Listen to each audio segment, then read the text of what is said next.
Обвинетиот Мендов Качи,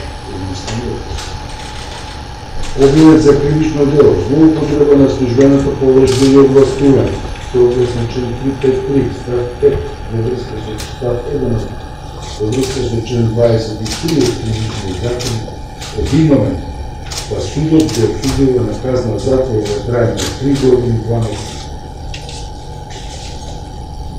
Обвинетиот Ветрдин Ибраимов, обвинет за кривично дело, злоупотреба на службената положба и овластување, согласно член 353, став 5, во врска со став 1, во врска со член 22 од Кривичниот закон, е виновен, па судот го осудува на казна затвор во трајање 4 години 6 месеци. Обвинетиот Владко Сајковски, обвинет за кривично дело злоупотреба на службената положба и овластување, согласно член 353 став 5, во врска со став 1, во врска со член 22 од Кривичниот закон, е виновен, па судот го осудува на казна затвор во трајање 3 години.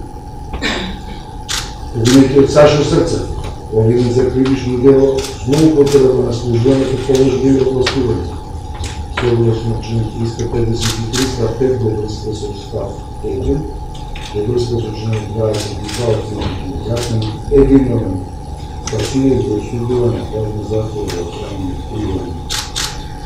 Обвинетиот Анета Стефановска, обвинето за кривично дело злоупотреба на службената положба и овластување, согласно член 353 став 5 во врска со став 1, во врска со член 22 од Кривичниот закон, е виновна, па судот го осудува на казна затвор во трајање 3 години.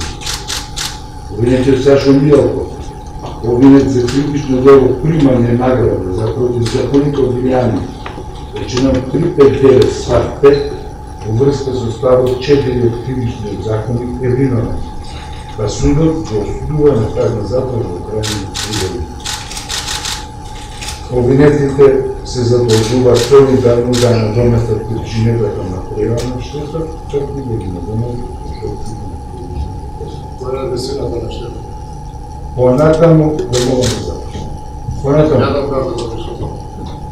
Понатаму, на жалбата ќе имате, ќе подивите писмено право, имате право на жалба.